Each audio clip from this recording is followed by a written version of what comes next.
है गंगा ने,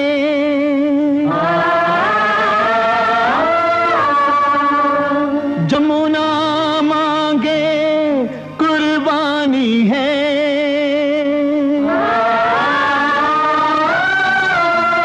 मिट जाए जो देश पे वही सच्चा हिंदुस्तानी है।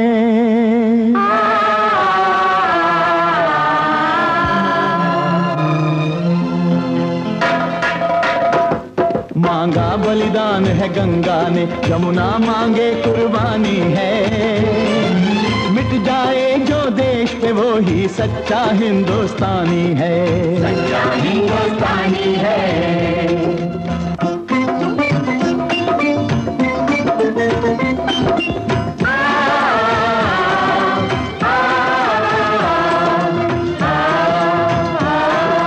वीरों की भूमि है जिसका नाम है हिंदुस्तान, इस भूमि पे जन्मे योद्धा एक से एक महान, जब भी देश ने उन्हें पुकारा उनके कदम रुके ना, चाहे सर कट जाए गैर के आगे कभी झुके ना, प्राण जाए तो जाए लेकिन घटे ना उनकी शान, ऐसे वीरों में एक वीर था पृथ्वीराज चौहान, पृथ्वीराज चौहान, पृथ्वीराज चौहान, पृथ्वीराज चौहान।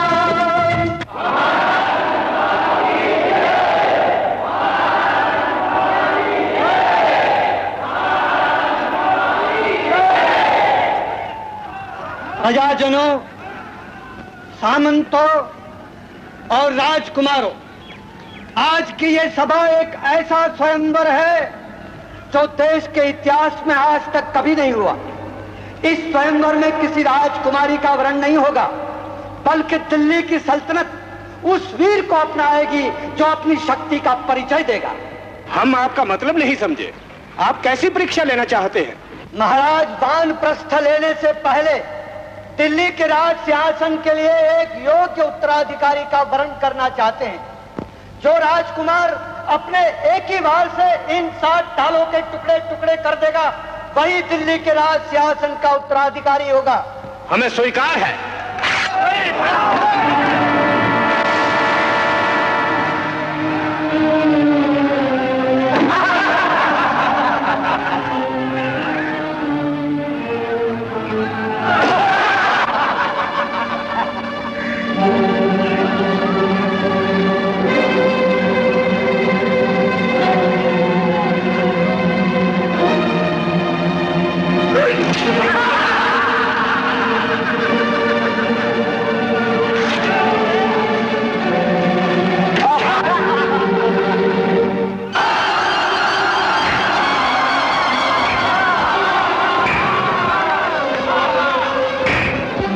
बड़े दुख की बात है कि जिस देश में अर्जुन जैसे वीर पैदा हुए हों, वो देश आज वीरों से खाली हो गया। धिक्कार है अपने को वीर कहलाने वाली छत्री जाति को। क्षमा कीजिए महाराज, आपकी ये बातें एक राठौर राजपूत कभी बर्दाश्त नहीं कर सकता। मैं एक ही बार में इन ढालों के टुकड़े टुकड़े कर सकता हूँ, लेकिन क्या?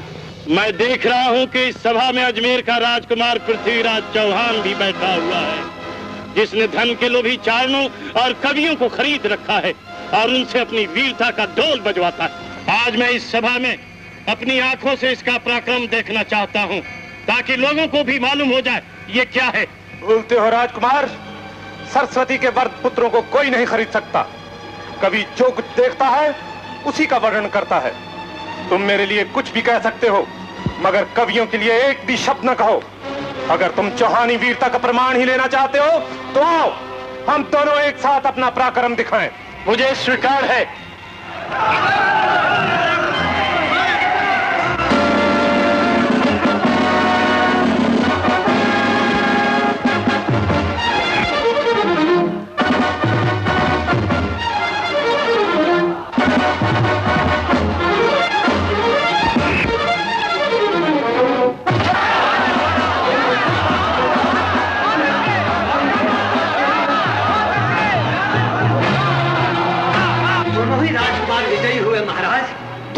राजकुमार विजयी नहीं हुए।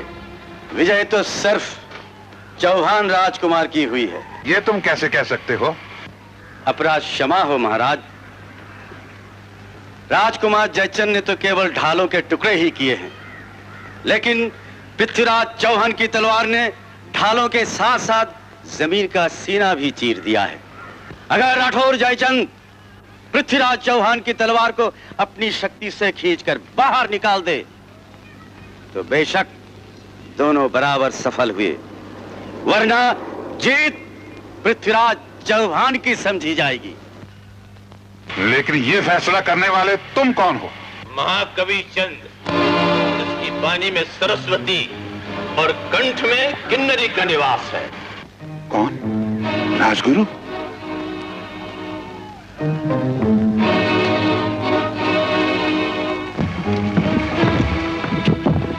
प्रणाम महाराज। कल्याण हो। आप यहाँ? आना ही पड़ा, भगवती की आज्ञा हुई, चला आया। अगर न आता तो बहुत बड़ा अनर्थ होता। अनर्थ? हाँ राजन, पृथ्वीराज की तलवार धरती का सीना चीरकर शेषनाग के मस्तक तक पहुंच गई है।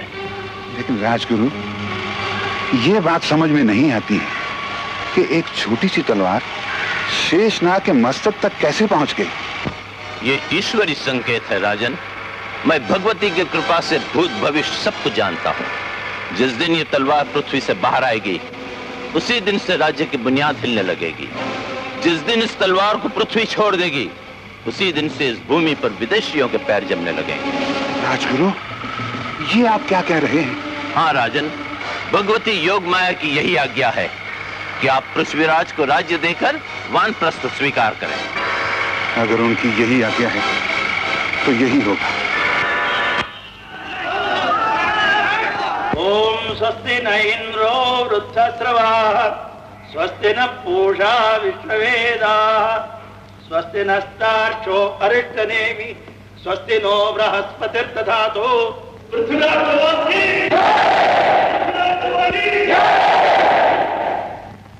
वीर सामंत, हमने अपनी तलवार और तुम्हारी शक्ति के भरोसे ही इस राज्य की बागडोर संभाली है। हम चाहते हैं कि इस राज्य की सीमा पश्चिमी समुद्र तक पहुंचा दें, ताकि भारत का कोई भी राज्य इसकी बराबरी न कर सके। यही होना चाहिए महाराज।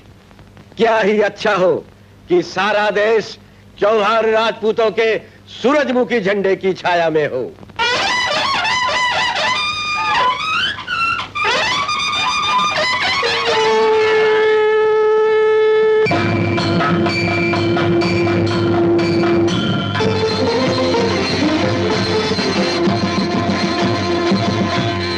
बांके वीरो बढ़ते जाओ, जब तक दम है लड़ते जाओ। बांके वीरो बढ़ते जाओ, जब तक दम है लड़ते जाओ। बांके वीरो, जिसकी बाहों में बल हो वो कभी न हारे।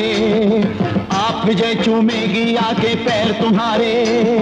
वीर किसे कहते हैं दुनिया को दिखला दो। एक नगर क्या सभी जगह झंडा लहरा दो।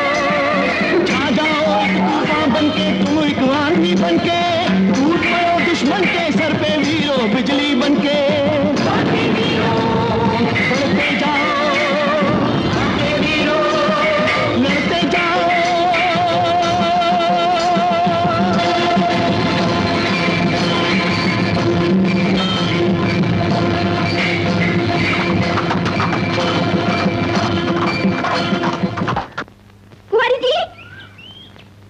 आपने कुछ सुना क्या? मोहबे के राजा युद्ध में मारे गए और दिल्ली के चौहान पृथ्वीराज जीत गए। क्या कहते हैं? बिल्कुल सच। अभी अभी महाराज के पास खबर आई है, जिसे सुनकर महाराज सोच में डूब गए। क्यों? महाराज चौहान नरेश को अपना शत्रु मानते हैं ना, लेकिन उन्होंने बापू का ऐसा क्या बिगाड़ा है? बहुत कुछ। क्या उन्होंने महाराज की भोली भाली कन्या का दिल चुराया है? चल हट।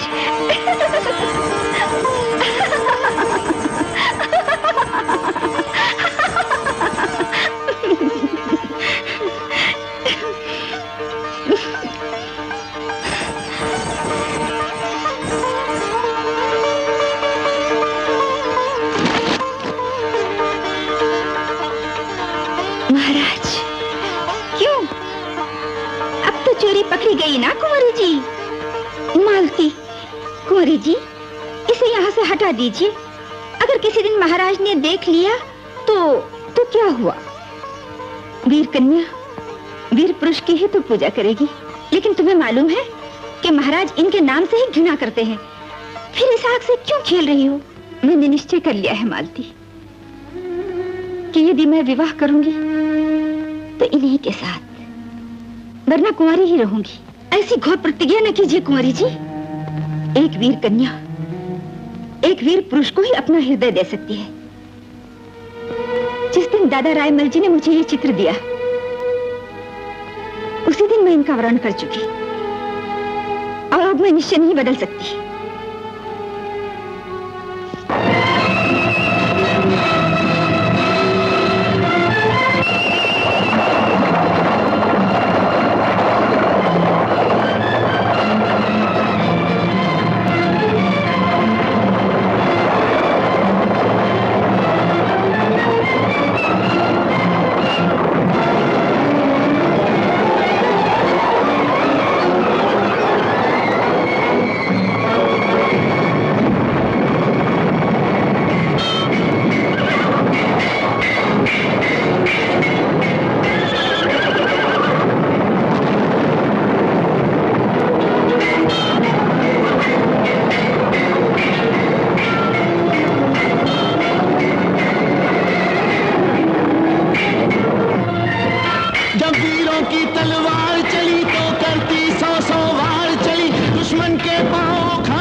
सच की जय जयकार हुई, सच की जय जयकार हुई। जब तीर कमानों से छूटे, जब हाथों से नेज़े छूटे, तो भाग दुश्मनों के फूटे और रण में उनकी हार हुई।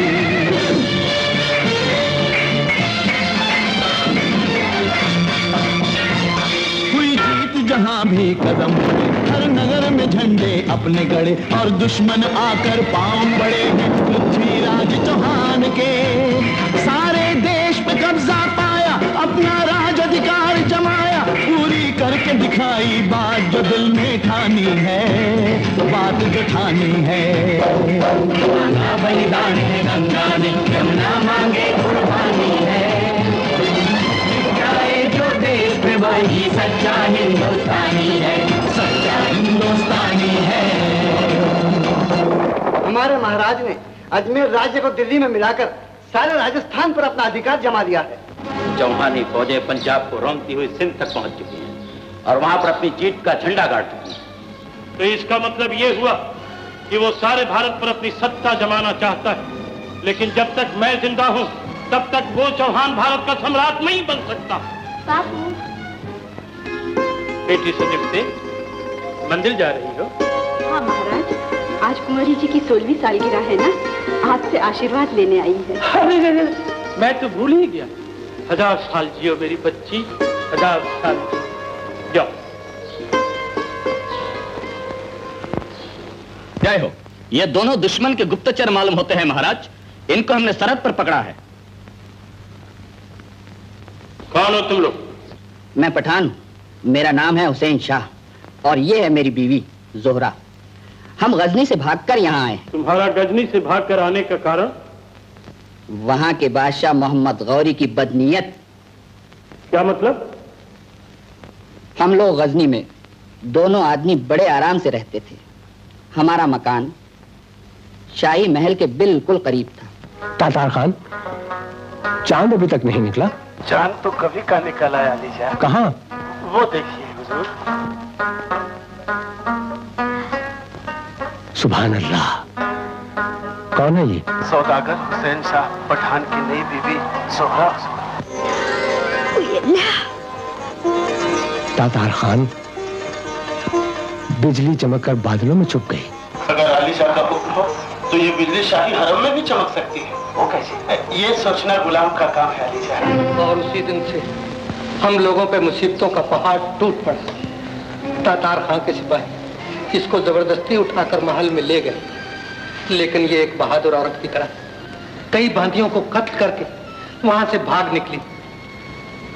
हम दोनों पनाह की तलाश में गजनी से चल पड़े। तातार खां के सिपाही बराबर हमारा पीछा करते रहे। एक दिन जान बचाने के लिए जब हम मंदिर में दाखिल हुए,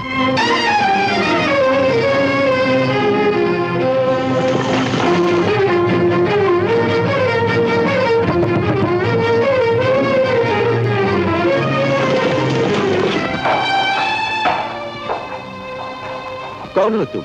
बेपनाह मुसाफिर हैं, शैतान हमारा पीछा कर रहे हैं, हमें पनाह दे दीजिए भाईजान। शैतान? कहाँ है शैतान? आओ, अंदर आओ।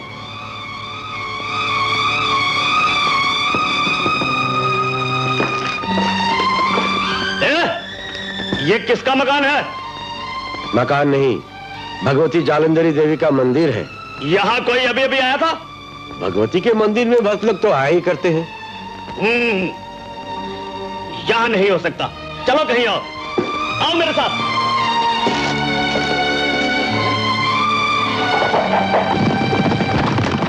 कौन थे वो लोग?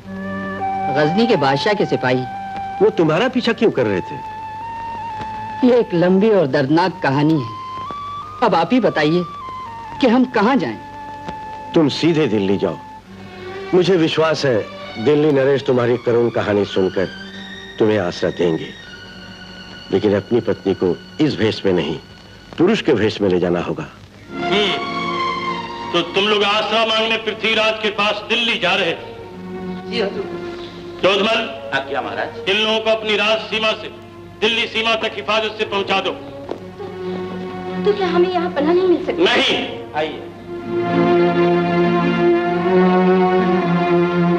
पृथ्वीराज, पृथ्वीराज, पृथ्वीराज न हुआ कि भारत का सम्राट हो गया। ये भी हो सकता है, क्योंकि आज जब उसकी विजयवाहिनी सेनाएं बरसाती नदी की तरह उमड़कर बहने लगती है, तो सामने आने वाली बड़ी से बड़ी चट्टानें भी चूर चूर होकर बिखर जाती है। आज वो मध्याह्न के सूर्य की तरह चमक रहा है, और अगर वो इसी तरह चमकता रहा तो एक दिन अवश्य ही भारत सम्राट बनकर रहेगा। शाम होने पर मध्याह्न के सूरज को भी ढलना पड़ता है चाचा जी। हम आज ही गजनी के बादशाह के पास अपना दूध भेजते हैं। इसलिए ये खबर देने के लिए कि गजनी का अपराधी दिल्ली में मौजूद है।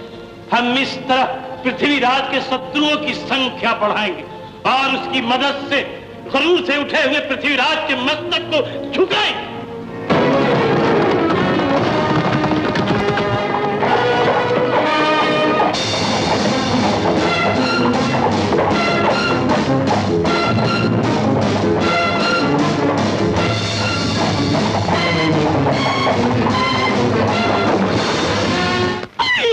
कौन हो तुम लोग? हम दोनों बंजारे हैं। नाचना, गाना और बजाना हमारा पेशा है। यहाँ आने की जरूरत कैसे हुई तुम लोगों की हमारी छावनी में? सच सच बताओ, कौन हो तुम लोग और यहाँ किस लिए आए हो? क्या तुम दुश्मन के जासूस हो और हमारी जासूसी करने के लिए आए हो? तुम हमें नहीं समझ सकोगे, मगर हम उस देश के वासी हैं जो मोहब्बत, धर्म और कर्तव्य के लिए अपनी जान तो क्या सब कुछ दांव पर लगा सकते हैं और प्यार में मिट भी सकते हैं। मगर अफसोस। अफसोस? किस बात का अफसोस? क्या हकीकत बर्दाश्त कर सकेंगे? हमें जो कुछ कहना है।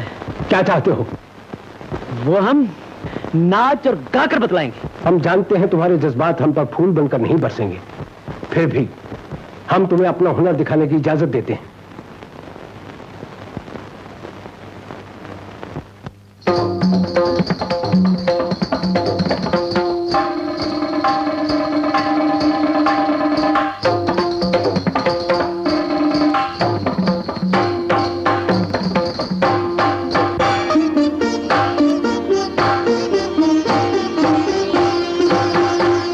हमें मिटाने आया जो, हमें मिटा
मिटाने आया जो, हमें मिटाने आया जो खुद मिट जाएगा।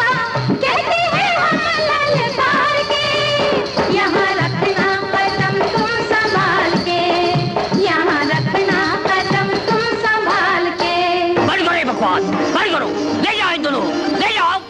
क्या खबर लाए तातार खान? जहां पना हमारे जासूसों ने अभी अभी खबर दी है, हमारे दोनों मुल्जिम दिल्ली में मौजूद हैं और वहां के बादशाह ने उन दोनों को महाराज की एक हिंदू राजा ने मुसलमान मुजरिम को पनाह दी है।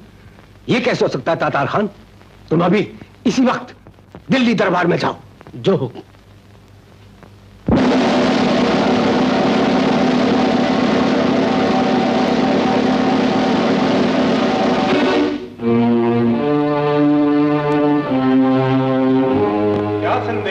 हमारे लिए अपने बादशाह का? शहंशाह गजनी ने सल्तनत खाजा को यह पैगाम भेजा है कि गजनी के दो मुलजिम हुसैन शाह सौदागर और उसकी बीवी जोहरा जो इस वक्त हुकूमत आलिया की पनाह में हैं, उन्हें फौरन से पेशतर हमारे हवाले कर दे, वरना अंजाम बहुत बुरा हो। तुम्हारा मतलब? शाह गजनी की ताकत कोई मामूली ताकत नहीं, उसे ललकारना सोए हुए शेर को जगाना है। उन्होंने कहला भेजा है कि अगर एक माह के अंदर हमारे मुलजिम हमारे हवाले न कर दिए गए तो गजनी की जर्रार फौजें दिल्ली की ईंट से ईंट। सीमा से बाहर न जाओ दूत, दिल्ली की ईंटें मिट्टी की नहीं लोहे की बनी हैं। इन्हें बजाना इतना आसान नहीं जितना कि तुम्हारे सुल्तान ने समझ रखा है। क्या मैं ये ख्याल करूं कि आप हमारे मुलजिम हमारे सुपुर्द नहीं करेंगे? हरगिज़ नहीं, हमने उन्हें अभयदान देकर आश्रय दिया। एक बार फिर सोच लीजिए महाराज। सोच लिया। क्षत्रिय एक ही बार सोचता है और जो सोचता है उस पर फिर से विचार नहीं करता। अपने बादशाह से कहना कि जिस शक्ति के भरोसे उन्होंने अपने दूत को यहां तक भेजने का साहस किया है, हम उस शक्ति को देखना चाहते हैं। जिस समय वो भारत की भूमि पर अपना पैर रखेंगे, हम उसी समय अपनी तलवारों से उनका स्वागत करेंगे। तुम जा सकते हो।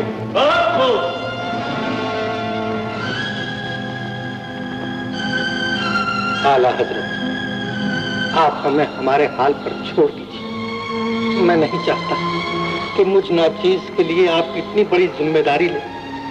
मैं नहीं देख सकता कि जिस मुल्क ने हमें पनाह दी वहां खून बहे। भूलते हो हुसैन शाह, ऐसी जिम्मेदारियां उठाना तो हमारा धर्म है, हमारा कर्तव्य है। एक क्षत्रिय जब किसी को शरण देता है तो मरते दम तक उसकी रक्षा करना अपना कर्तव्य समझता है। तातार खान, बुज़दिली इंसान की सबसे बड़ी कमजोरी है। हमारे बढ़े हुए कदम वापस नहीं लौट सकते। हमने फैसला कर लिया है, हम अपनी फौज और अपनी ताकत के साथ मैदान जंग में उतरेंगे और अपनी तलवार के जौहर जहानी फौज को दिखाएंगे और उनके गुरूर से उठे सर को कुचल देंगे। सुनो, उन दोनों जासूसों को फौरन गजनी भेज दो और कल सुबह होते ही हम हमला करेंगे। जो हुक्म लिया।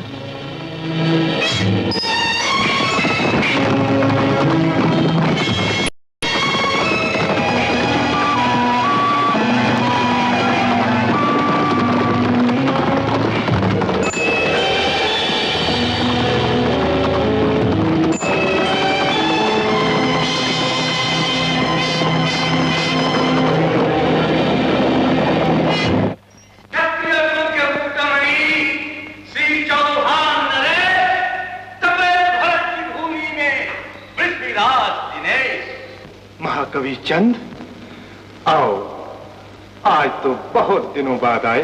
भगवती जालंधरी के मंदिर में बैठा दिल्ली नरेश की विजय गाथा लिख रहा था महाराज। तुम सदा हमारी प्रशंसा के छंद लिखा करते हो, कभी कभी तो दूसरे नरपतियों की भी गुणावली लिखा करो महाकवि। भगवती राजराजेश्वरी के भक्तों की लेखनी तो उसी वीर की गुणावली का गान कर सकती है महाराज, जो शौर्य, त्याग और न्याय का पक्षपाती हो। और इस समय चौहान नरेशी एक ऐसे व्यक्ति हैं जिस पर समग्र आर्य जाति की आशाएं निर्भर हैं।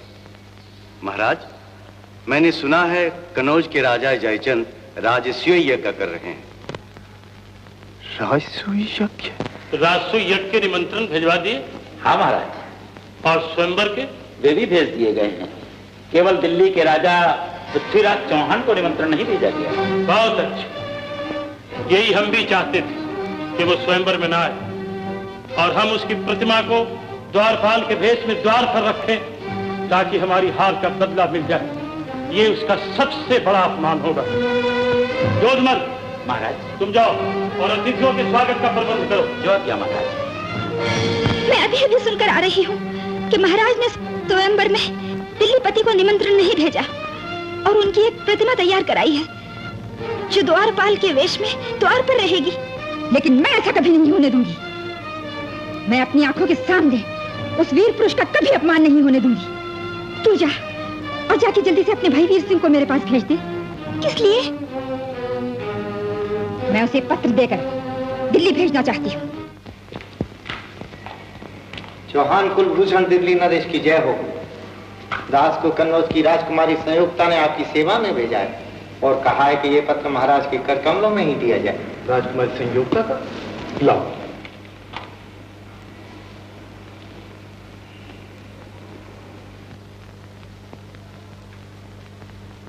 तुम कन्नौज पहुंचकर राजकुमारी से कहो कि हम आ रहे हैं। जो आज्ञा। जबकि एक तरफ बलवान देश को पैरों से रौंदने के लिए अपनी विशाल सेना लेकर देश का द्वार खटखटा रहा है, तब दिल्ली नरेश एक साधारण नारी की पुकार सुनकर देश की पुकार को अनसुनी कर रहा है। देश की पुकार तो सारे देश को पुकार रही है राजगुरु, पर नारी की पुकार केवल हमारे लिए है। देश की रक्षा के लिए देश का बच्चा बच्चा अपने आप को बलिदान कर सकता है, पर उस नारी के धर्म की रक्षा केवल हम ही कर सकते हैं, क्योंकि हमें उसने अपना सर्वस्व सौंप दिया। किंतु इतिहास क्या कहेगा? यही ना कि दिल्ली नरेश ने एक नारी के लिए अपने देश को भुला दिया, उसे शत्रु के हवाले कर दिया। इस समय हम बड़े धर्म संकट में फंस गए हैं राजगुरु, आप ही बताइए हम क्या करें। एक तरफ कर्तव्य है, दूसरी तरफ धर्म। बड़ी विकट समस्या है राजन।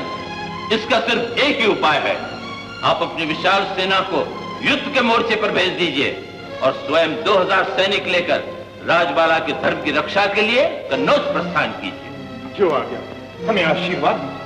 भगवती महामाया आपकी सहायता करे। कभी तुम्हें हमारे साथ कन्नौज चलना होगा। अवश्य, किंतु महाराज 2000 सैनिकों से काम नहीं चलेगा। जयचंद की शक्ति तो युद्ध भूमि में कूदने वाले वीर शत्रु की शक्ति नहीं, केवल अपनी तलवार को देखते हैं। हजूर वाला, मेरी एक दरखास्त है। कहो। सरहद पर जाने वाली फौजों के साथ मुझे भी जाने की इजाजत दी जाए। वो क्यों? इसलिए कि ये जंग खादिम की वजह से हो रही है। इस जंग में शामिल होकर मैं हिंदुस्तान के नमक का कर्ज चुकाना चाहता हूँ। तो क्या तुम अपने देश के लोगों से लड़ोगे? देश के लोगों से नहीं, लेकिन उस जालिम बादशाह के खिलाफ जिसने हमें अपना वतन छोड़ने के लिए मजबूर किया। आप इत्मीनान रखें, ये पठान नमक हराम नहीं, नमक हलाल है। जिस देश ने उसे पनाह दी है, उस देश की हिफाजत के लिए वो अपने खून का आखिरी कतरा तक बहा देगा। इजाजत है। दिल्ली नरेश और कन्नौज के द्वार पर। बेटा जयचंद, मैं एक बार फिर कहता हूँ कि पृथ्वीराज की प्रतिमा को द्वार से हटवा दो। कहीं ऐसा न हो कि कन्नौज में भयंकर रक्तपात हो जाए। रक्तपात से नहीं डरते, बल्कि रक्त से होली खेलते हैं। ये तुम्हारा मिथ्या अभिमान है। क्या तुम बता सकते हो कि तुमने ऐसा कौन सा काम किया है जिससे तुम्हें वीर कहा जा सके? चाचा जी, ये मत भूलिए, हम कन्नौज के महाराज हैं और आप हमारे आश्रित हैं। महात्मा भीष्म और द्रोणाचार्य से दुर्योधन भी यही कहा करता था। खैर, मुझे क्या, जो मूर्ख अपनी भलाई और बुराई भी न पहचानता हो उसे उपदेश देना महान मूर्खता है। ये तो आने वाला इतिहास बताएगा कि मूर्ख कौन था। हमने राजसू यज्ञ किया, भारत के राजपुरुषों ने हमें सम्मान दिया, इसलिए भारत के सम्राट हम। महामंत्री। आज्ञा महाराज। जाओ, द्वार पर नजर रखो। राजपुरुषों, ब्राह्मणों और चारणों के सिवाय स्वयंवर में और कोई नहीं आने पाए। जो आज्ञा महाराज।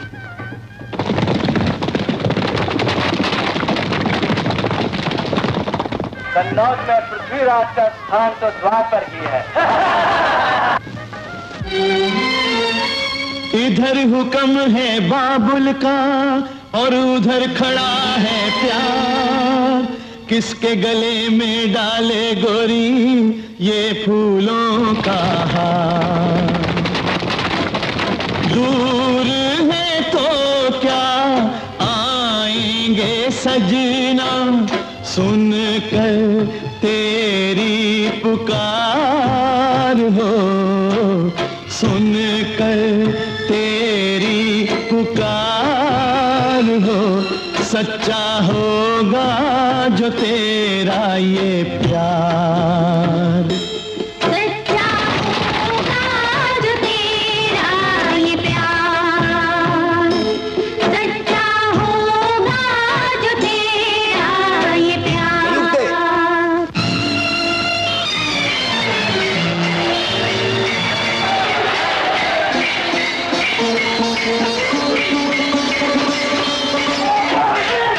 वचन दिया तो वचन निभाया, शीस हथेली पे रख आया। रख ली पृथ्वीराज ने लाज अबला की, अपने कौल पे मर मिट जाना यहाँ का है दस्तूर पुराना। शान सी में तो है रजपूती तलवार की, इस मैदान में वो ही आए जो तूफानों से टकराए। जिसको अपनी जान की बाजी यहाँ लगानी है, यहाँ लगानी है। मांगा बलिदान है गंगा ने, यमुना मांगे कुर्बानी है। मिट जाए जो देश पे वही सच्चा हिंदुस्तानी है, सच्चा हिंदुस्तानी है। संयुक्त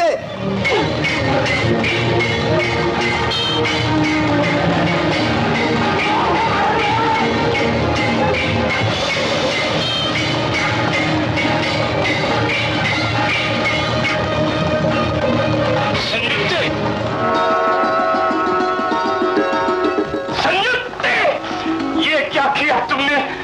पिताजी, ये क्या कर रहे हैं? ये मेरा स्वामी है। मिट्टी का पुतला और तेरा स्वामी? पागल तो नहीं हो गई? पागल मैं नहीं, आप हो गए हैं, जो इतना भी नहीं जानते कि संसार का हर प्राणी मिट्टी का पुतला ही है। लेकिन तुझे ये पता है ये प्रतिमा किसकी है? उसकी जिसने महाराजा अनंगपाल के दरबार में अपनी तलवार का जौहर दिखाया, जिसने सारे पंजाब और राजस्थान को अपने राज में मिलाकर सिंधु के तट पर अपना सूरजमुखी झंडा लहराया। मेरे सामने मेरे शत्रु की बड़ाई कर रही है। मेरे शत्रु को स्वामी कहते हुए तुझे लज्जा नहीं आई? तुझ पर बिजली नहीं गिर गई? कुल कलंकनी, तुम जन्म लेते ही मर क्यों नहीं गई? मरना जीना तो ईश्वर के हाथ है पिताजी, परंतु एक क्षत्रिय कन्या की जीवन की सबसे बड़ी इच्छा यही होती है कि वो एक धीर वीर गंभीर की पत्नी कहलाए। संयोग से आज से तुम हमारी पत्नी हो। कौन? पृथ्वीराज, कन्नौज के महाराज। आज से तुम्हारी कन्या एक द्वारपाल की पत्नी हुई। अगर तुम में शक्ति है तो रोक लो इसे, अन्यथा ये द्वारपाल ही तुम्हारा जमाता कहलाएगा। आओ संयोग से।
सीमा तक पीछा करो।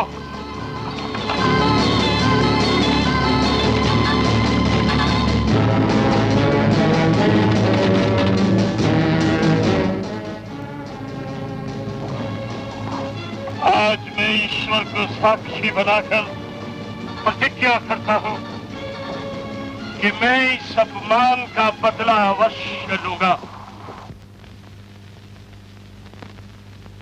हम लोग सकुशल दिल्ली पहुंच गए, लेकिन महाराज हमारी इसमें बहुत हानि हुई है।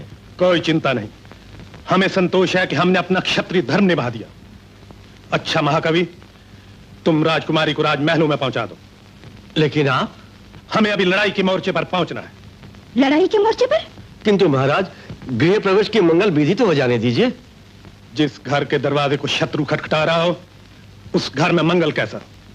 कवि, तुम जाओ, राजकुमारी तुम्हारे साथ जाएंगे, और जब तक हम युद्ध भूमि से वापस लौट कर ना आए, राजधानी में कोई उत्सव न मनाया जाए।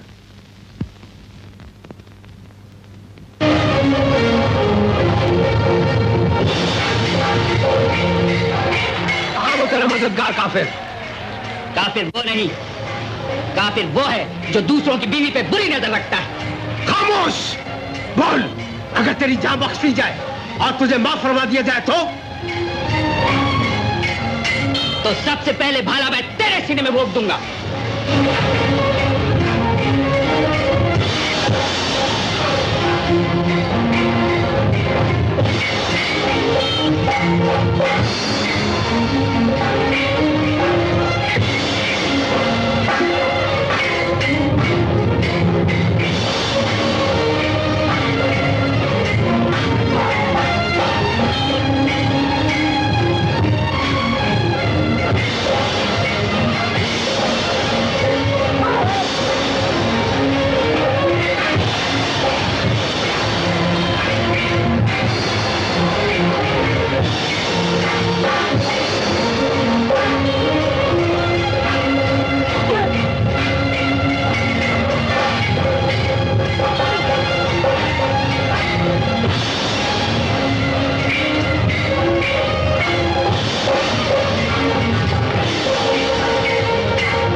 दिल्ली की ये राजसभा आपका स्वागत करती है। आइए, बैठिए। दिल्ली के राजा हमें शर्मिंदा कर रहे हैं। भूल रहे हैं आप, हम सचमुच आपका स्वागत कर रहे हैं। आइए।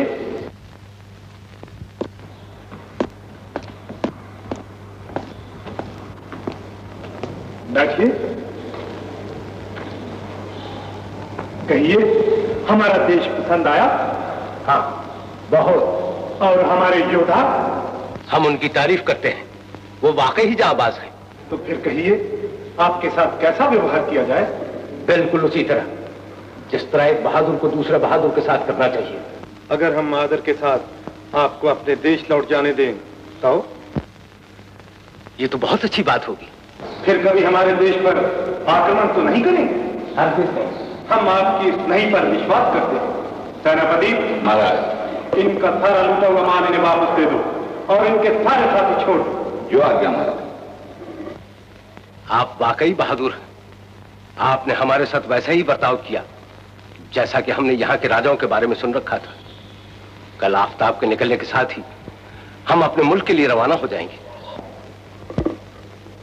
किंतु ये जो कुछ हो रहा है राजनीति के विरुद्ध हो रहा है राजन। हारे हुए शत्रु को इस तरह उदारता से छोड़ना भयंकर बर्बादी का कारण भी हो सकता है राजन। किंतु राजगुरु, हर वे शत्रु के साथ उदारता का बर्ताव किया जाए, यही तो हमारे देश की परंपरा है। किंतु ये मेरी बूढ़ी आंखें इस उदारता के परिणाम को खूब अच्छी तरह देख रही हैं। पैरों से ठुकराई हुई बीवी ठोकर मारने वाले के मस्तक पर पहुंचने का प्रयत्न करती है। और फिर ये तो सुल्तान है, ऐसा सुल्तान जिसने बिना कारण हमारे देश पर आक्रमण किया, हमारी शांति में आग लगाई, हमारी भूमि पर रक्त की धारा बहाई। हमें अपनी गलती का एहसास है राजगुरु। हम आपको यकीन दिलाते हैं कि आज से हमारा हाथ सिर्फ दोस्ती के लिए उठेगा, दुश्मनी के लिए नहीं। क्या आप इस बात का महाराज को वचन देते हैं? हाँ, हम महाराज को वचन देते हैं कि आज से हमारा हाथ सिर्फ दोस्ती के लिए उठेगा, दुश्मनी के लिए नहीं। और अगर तुमने वचन भंग किया तो? आप यकीन कीजिए, हम अपनी दोस्ती की गर्दन शर्म से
दिल्ली के क्या समाचार हैं जोधमल?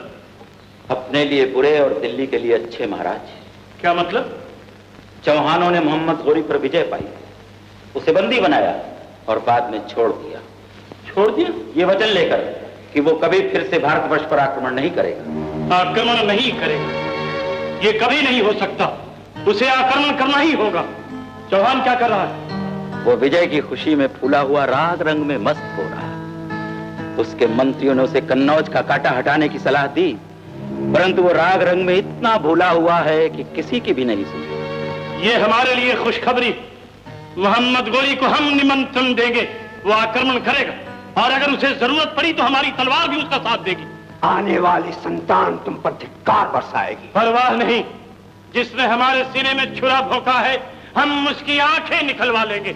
आंख से न खेलो जयचंद, नहीं तो तुम स्वयं चलकर राख हो जाओगे। चुप रहो, हमारे टुकड़े खाकर हम ही को उपदेश देने चले हो। हमारी आंखों के सामने से दूर हो जाओ, वरना हम इसकी परवाह नहीं करेंगे कि तुम हमारे चाचा होते हो। बहुत अच्छा, मैं इसी क्षण का नाव छोड़कर चला जाता, किंतु जाने के पूर्व कह जाता हूं जयचंद कि तुम एक दिन पछताओगे। जिस तलवार से तुम पृथ्वीराज को मारना चाहते हो, वही जयचंद की तलवार एक दिन तुम्हारे सीने के प्यार होगी। सीने के प्यार हो। जोधमल, आप जाओ महाराज। हमारा संदेश लेकर गजनी के बादशाह के पास जाओ और उनसे कहो हमारे महाराज हर तरह से आपकी मदद करेंगे। बहुत खूब, लेकिन कासिद, हम एक बार सुहानी तलवार का जायजा ले चुके हैं और उनकी बेमिसाल बहादुरी के भी कायल हैं, और उसके साथ ही हमने उनसे वादा भी किया है कि हम आइंदा कभी हिंदुस्तान पर हमला नहीं करेंगे। आलिजा, जहां इज्जत का सवाल हो वहां वादों की कोई कीमत नहीं होती। आपकी हार सिर्फ आपकी हार नहीं, आपके मुल्क की हार है, आपकी कौम की हार है। और इस हार का कलंक तभी लो सकता है जब आप वादों को भुलाकर मौके से फायदा उठाएं। मौका? हाँ, क्योंकि चौहान इस विजय की खुशी में मस्त होकर राग रंग में फंस गया है। उसके थके हुए सिपाही आराम कर रहे हैं और अपने मालिक को रंगरेलियों में फंसा देखकर उसका सारा अमला लापरवाह हो गया है। कुछ सभासद आपके दर्शन करना चाहते हैं। उनसे कह दो इस समय हमें समय नहीं है। इस समय हम रूप की देवी के दर्शन कर रहे हैं।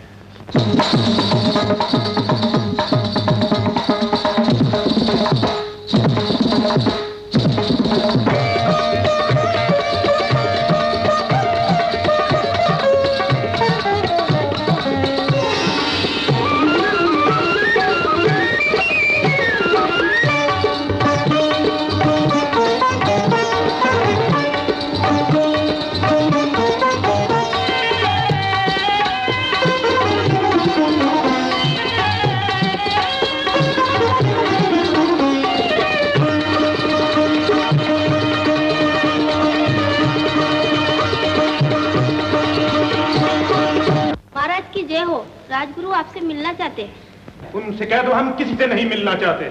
हमारी साधना में विघ्न न डालो।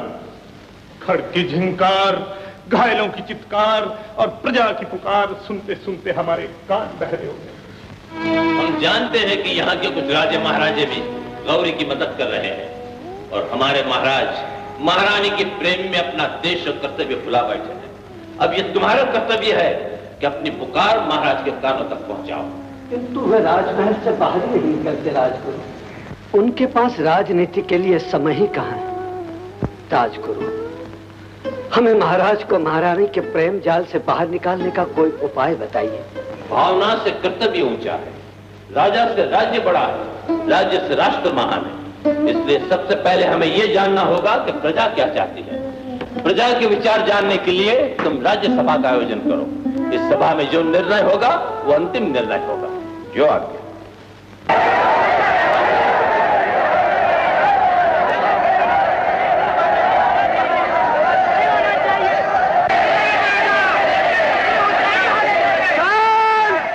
शांत, आप लोग शांत रहिए।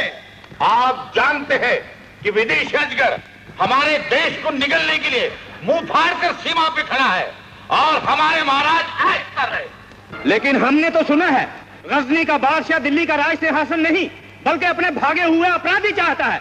अगर ऐसा है तो लौटा दिए जाए। तुम ठीक कहते हो। जिस दिन महाराज ने उन दोनों को अभयदान दिया था, मैंने उसी दिन उनसे कहा था कि ये राजनीति के विरुद्ध है। आज उसी का परिणाम हम देख रहे हैं। नहीं नहीं, अपराधियों को गजनी के बादशाह के सुपुर्द कर देना चाहिए। उन्हें बाहर निकल देना चाहिए। सुन लिया महामंत्री, यह है प्रजा की पुकार। परंतु महाराज के दिए हुए वचन का क्या होगा? यदि महाराज को अपने वचन का ख्याल होता तो वो विलास भवन से बाहर नहीं निकलते और फिर प्रजा की पुकार को राजा भी नहीं ठुकरा सकता। महामंत्री, आपने प्रजा की मांग सुन ली, अब जो उचित समझे वो आप करें। किंतु परंतु कुछ नहीं। यदि ये समय निकल गया तो इस युद्ध का और इस लड़ाई में होने वाली बर्बादी का कलंक तुम्हारा सर रहेगा।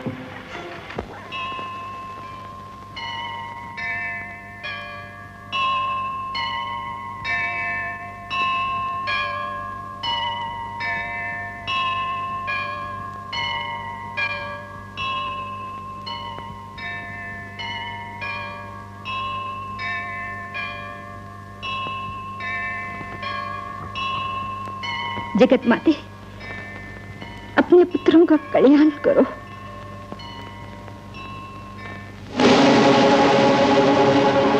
ब्रह्मदेव, कि हम क्या देख रहे हैं?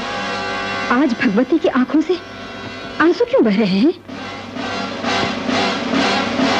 क्या दिल्ली की महारानी सचमुच ये जानना चाहती है कि भगवती की प्रतिमा क्यों रो रही है? क्यों नहीं गुरुदेव, जानना ही होगा, क्योंकि ऐसा तो आज तक कभी नहीं हुआ। तो सुनो, महामाया जगत माता होते हुए भी एक नारी है और आज उन्हें अपनी जाति पर दुख हो रहा है। ये आप क्या कह रहे हैं? वही जो सत्य है। जिस भारतीय नारी ने आज तक प्रेम की मशाल हाथ में लेकर पुरुष जाति को कर्तव्य का रास्ता दिखाया है, वही आज प्रेम की मदिरा पिलाकर पुरुष को विनाश के सागर में ढकेल रही है। भूलते हैं राजगुरु, इस तरह प्रेम की निंदा करके उस अमर प्रेम को कलंकित कर रहे हैं जिसकी शक्ति के आगे भगवान को भी हार माननी पड़ती है। कवि, तुमने हमेशा प्रेम के गीत गाए हैं, लेकिन तुमने कभी यह नहीं सोचा कि प्रेम कभी कभी मनुष्य को अंधा भी बना देता है। यही कारण है कि आज दिल्ली नरेश महारानी के प्रेम पाश में अपना देश और कर्तव्य सब कुछ भुला बैठे। भगवती का भक्त सच बात कहने में किसी से नहीं डरता देवी।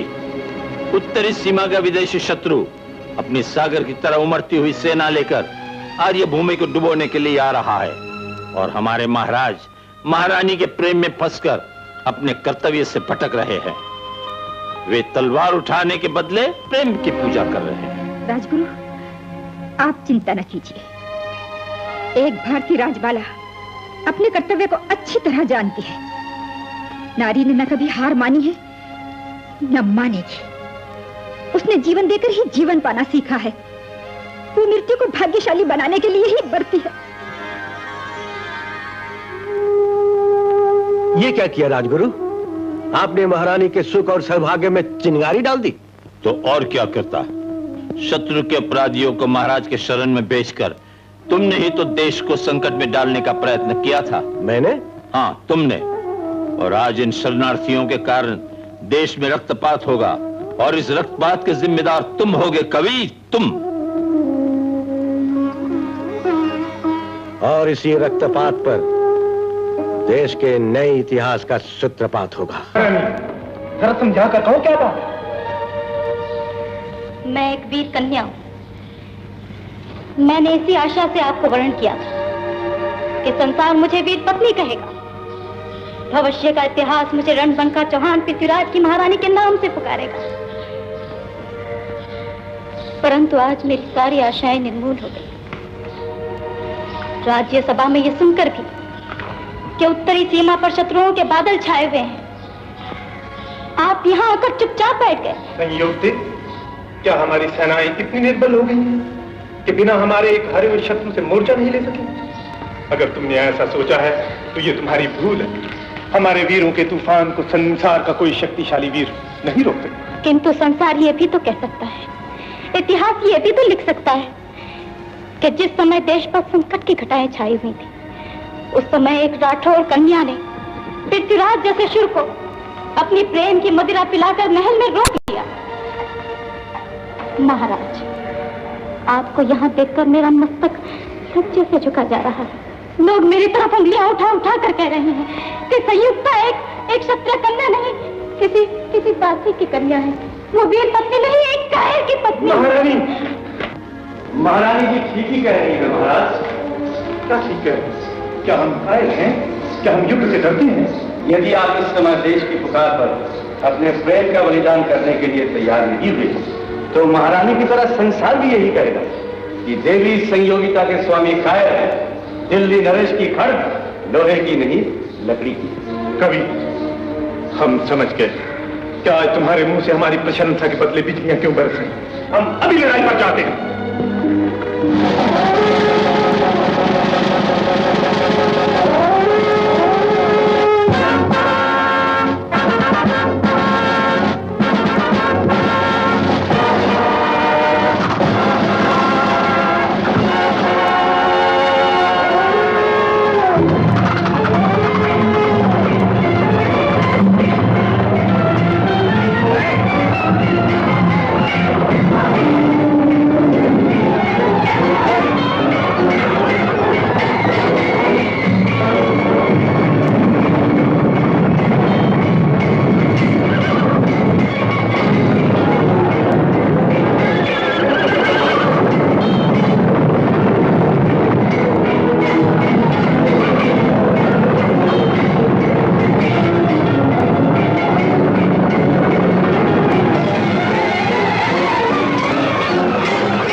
शत्रु जान बचाकर भाग गया और भागते हुए शत्रु का पीछा करना आर्य वीर का काम नहीं, इसलिए हमने उसका पीछा करना छोड़ दिया। बहुत अच्छा किया तुमने।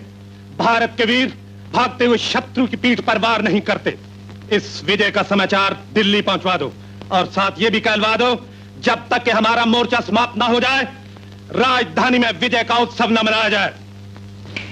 इसका कारण, जो शैतान अपने कौल से हट सकता है और दोबारा हमला कर सकता है, वो तीसरी बार भी हमला कर सकता है। हम फिर तीसरी बार हमला करेंगे तातार खान, और तब तक करते रहेंगे जब तक उस मगरूर से अपनी गिरफ्तारी का बदला न ले ले। लेकिन हुजूर, वो बहुत खतरनाक आदमी है। गुलाम ने अपनी आंखों से उसे तलवार चलाते हुए देखा है। उसकी तलवार एक ही वार में 10-10 सर उड़ाने की ताकत रखती है। इतना चीज काफिर से डर गए? हार जीत तो मौके का करिश्मा होता है। आज उसे मौका मिल गया, कल हमें भी मिल सकता है। गुस्ताखी माफ वाली जा, मेरी एक राय मानिए और गजनी वापस लौट चलिए, वरना एक बार फिर उसके सामने हमें जलील हो। खामोश! आइंदा ऐसे अल्फाज अपनी जुबान पर लाने की कोशिश न करना। क्या है? महाराजा जयचंद बारियाबी की इजाजत चाहते हैं। उन्हें बाइज्जत ले आओ तातार खान। जो हुक्म। आप इत्मीनान रखिए राजा साहब, हम यहाँ अपनी बादशाहत कायम करने नहीं, बल्कि उस मगरूर चौहान की गुरूर से उठी हुई गर्दन को झुकाने के लिए आए, जिसने कैदी की सूरत में हमें अपने दरबार में खड़ा करने की जुर्रत की। हम उसकी बहादुरी को उसी की जमीन में दफनाना चाहते हैं। हम भी उससे अपने अपमान का बदला लेना चाहते हैं। तो बस हमारा मकसद एक है। हम वादा करते हैं कि चौहान को खत्म करने के बाद दिल्ली का तख्तो-ताज आपका होगा। तो हम भी आपको वचन देते हैं कि जब तक हमारे रगों में खून बाकी है, हम आपका साथ देंगे। मिलाइए, मिलाइए हाथ। हमारी जाति की लाज तुम्हारे हाथ है। माना कि हमारी संख्या शत्रु के मुकाबले में बहुत कम है, मगर ये न भूलो कि हम अपनी मातृभूमि के लिए लड़ रहे। बहादुरों, हिम्मत से काम लो। आने वाला कल तुम्हारे लिए है, दुश्मन के लिए नहीं। तुम्हारी तलवारें कड़कती हुई बिजली की सूरत में बदल जानी चाहिए। तुम्हारे इरादे चट्टान की तरह पुख्ता होने चाहिए और तुम्हारे कदम न रुकने वाली आंधी की तरह आगे बढ़ते रहने चाहिए। अरे बहादुरों, तुम्हें कन्नौज के अपमान का बदला लेना है। तुम्हें संसार को दिखा देना है कि राठौर राजपूतों से टक्कर लेना कोई आसान नहीं। आगे बढ़ो।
शायद हमें फिर मैदान छोड़कर भागना पड़ता।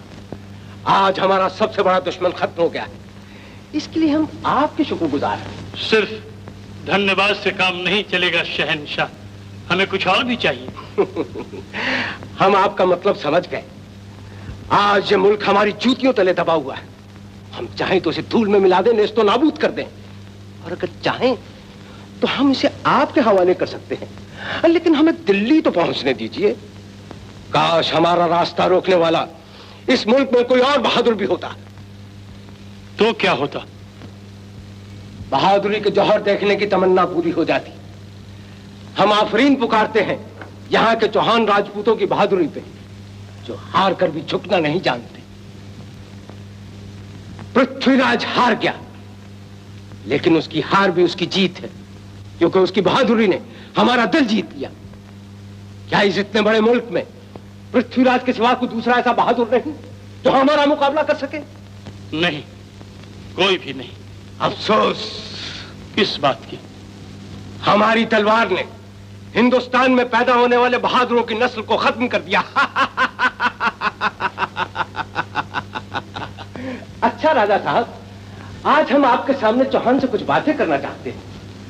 जाओ दिल्ली के बादशाह को यहां ले आओ। जो हुक्म आलीजा। इसकी क्या जरूरत है? आप एक नजर अपने दुश्मन को देख तो लीजिए, जिसने जबरदस्ती आपकी बेटी के साथ शादी की और आपके दिल्ली के हकूक छीन लिए।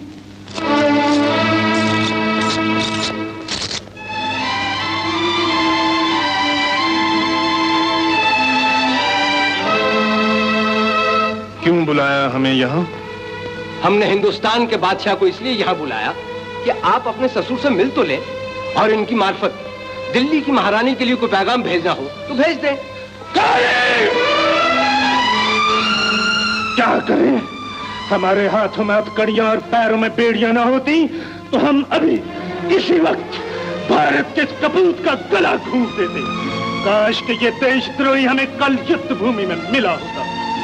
सुल्तान, हार जीत तो राजपूतों की तलवार के खेल है। हमें इस हार का कोई दुख नहीं। हमें दुख है तो सिर्फ इस बात का कि हमारी नजरों के सामने एक देशद्रोही जिंदा खड़ा है और हम उसे दंड भी नहीं दे सकते। क्या दंड देना चाहते हैं आप अपने ससुर साहब को? केवल इतना ही, इस कमीने को हटा दो हमारी नजरों के सामने से। हम इसका मुंह भी नहीं देखना चाहते। यही होगा दिल्ली के बादशाह। खुदा ने चाहा तो आपकी मुराद जरूर पूरी हो। जाओ लोहे की 2 गरम सिलाखें फौरन हाजिर करो और चौहान की आंखों में घुसेड़ दो, ताकि ये कन्नौज के राजा और हमारे दोस्त जयचंद को आइंदा कभी न देख सके।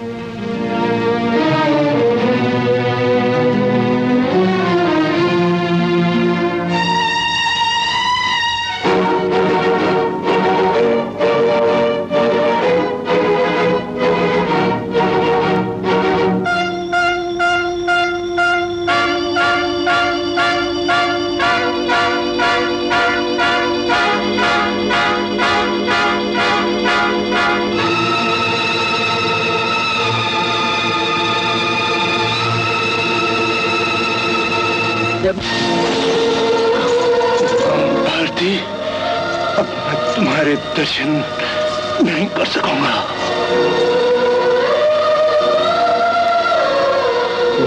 कौन? हुसैन शाह?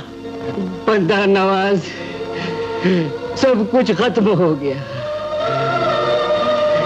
हिंदुस्तान का आफताब समंदर में डूब गया।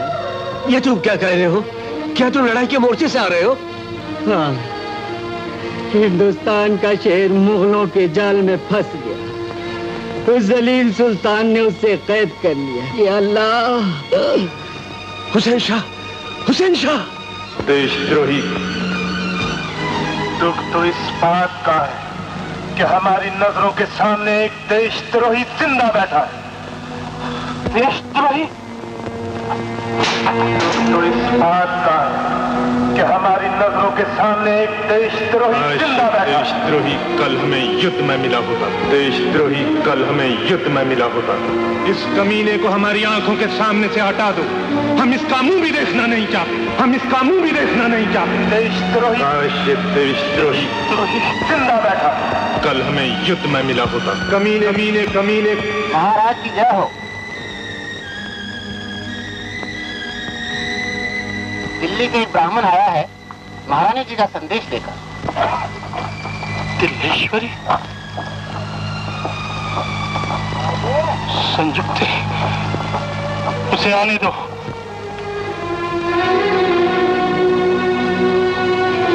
राजगुरुआ, दिल्ली की महारानी ने मुझे आपके पास भेजा है।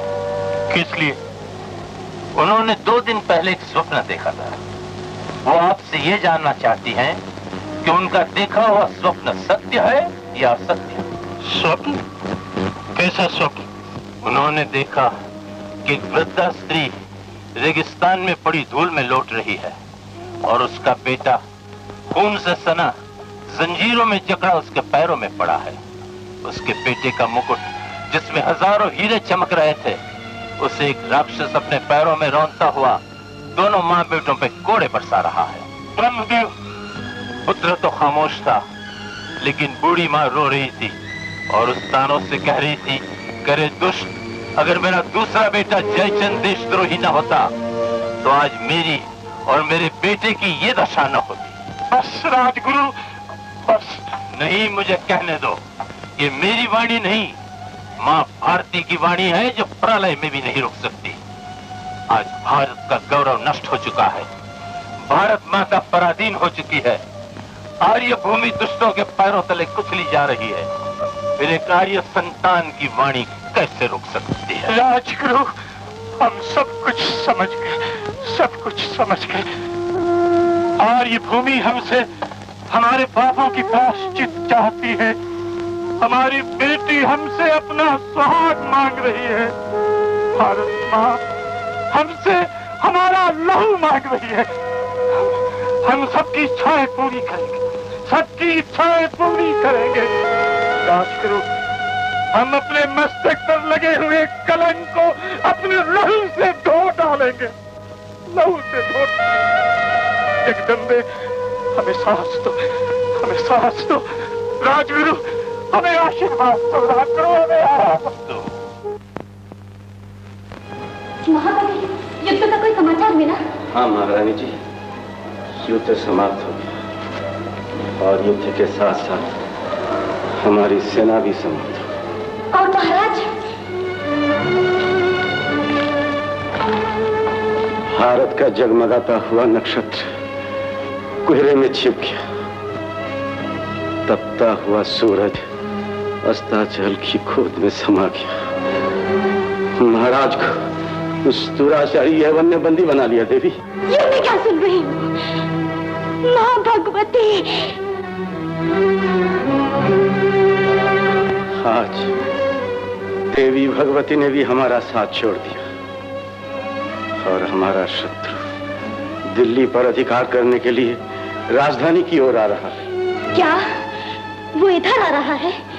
नहीं, नहीं, नहीं, ये कभी नहीं हो सकता, ये कभी नहीं होगा। जब तक भारत में वीर कन्याएं मौजूद हैं, तब तक उसकी इच्छा कभी पूरी नहीं हो सकती। तुम विश्वास रखो महाकवि, मैं दिल्ली नरेश को उस अत्याचारी के बंधन से मुक्त करूंगी, अपनी मातृभूमि की रक्षा करूंगी। महारानी!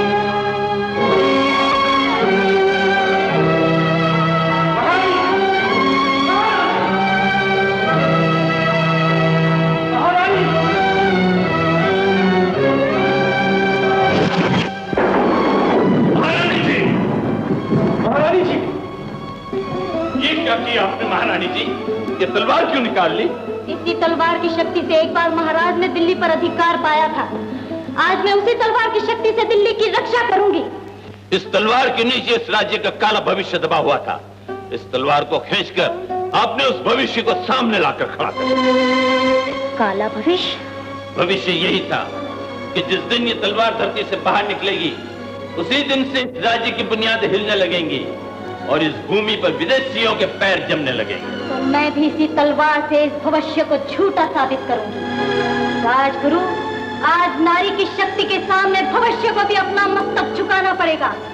लोगों को मानना होगा, जहाँ पुरुष की शक्ति हारती है, वहाँ नारी की शक्ति विजय पाती है। मैं अपनी लेखनी से इस तलवार की सहायता करूंगा।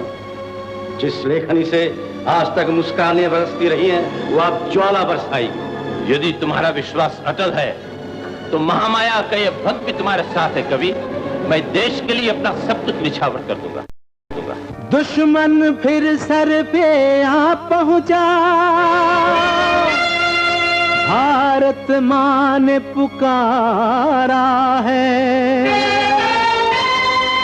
आओ जिनको जान से अपनी देश का गौरव प्यारा है।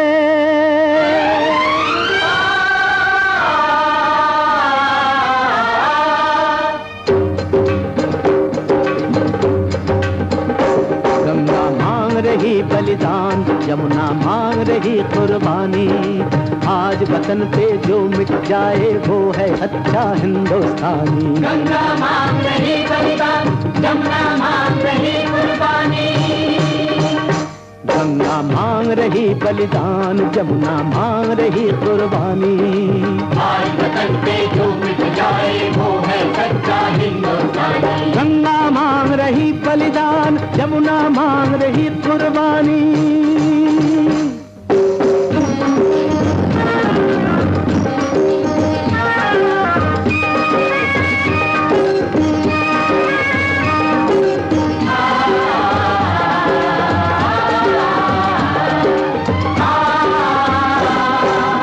धरती ने जन्म दिया घायल है उसका सीना। जिस धरती ने जन्म दिया घायल है उसका सीना। उठो इस धरती के बेटो, मर के सीख लो जीना। कह दो इस दुनिया से, कह दो इस दुनिया से, कह दो खून हमारा नहीं है पानी, हमारा नहीं है पानी। गंगा मांग रही बलिदान, यमुना मांग रही कुर्बानी। आज वतन पे जो मिट जाए वो है सच्चा हिंदुस्तानी। गंगा मांग रही बलिदान, यमुना मांग रही कुर्बानी।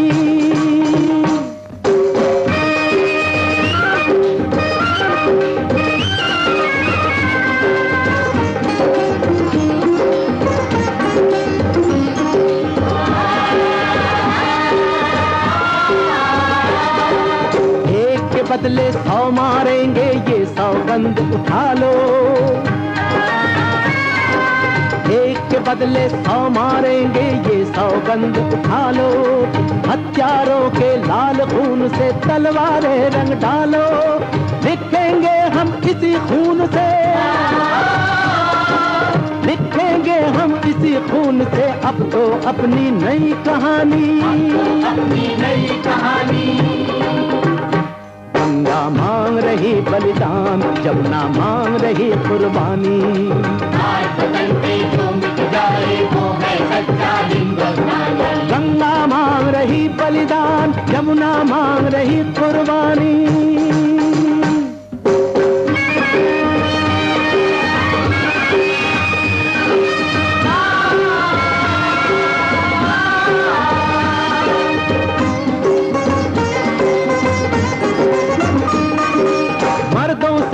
आगे निकल पड़ी इस देश की नारी, मर्दों से भी आगे निकल पड़ी इस देश की नारी। ज्वाला बन के भड़क उठी ये दबी हुई चिंगारी। टूट पड़ी दुश्मन पे ये तलवार पकड़ के, जैसे मेघ में छुपी हुई एक बिजली कड़के। लाखों वीर चले संग शीश हथेली भर के। झूम के देश की माटी को और कन ये करके। मारेंगे दुश्मन को या रह जाएंगे मर के। जिनको ऐसी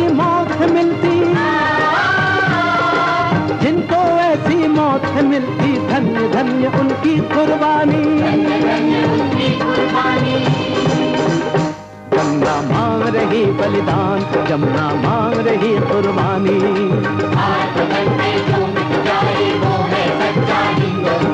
गंगा मांग रही बलिदान, गंगा मांग रही कुर्बानी, गंगा मांग रही बलिदान, मांग रही कुर्बानी, मांग रही कुर्बानी। क्या कहा? दिल्ली की महारानी ने हमारे खिलाफ जंग का ऐलान कर दिया है? वो औरत कोई मामूली औरत नहीं है आलिजा। बला की ताकत है उसकी आवाज में। उसकी एक पुकार पर मुल्क के छोटे बड़े सभी राजे महाराजे अपनी अपनी फौजें लेकर मैदान में आ गए हैं और हमारी फौजों का रास्ता रोकने के लिए आगे बढ़ चुके हैं। तो क्या हमारी फौजें दिल्ली तक नहीं पहुंच सकेंगी? हालात कुछ ऐसे ही नजर आ रहे हैं आलिजा, क्योंकि कन्नौज का राजा जयचंद जो हमारा मददगार था वो भी उन्हीं के साथ है।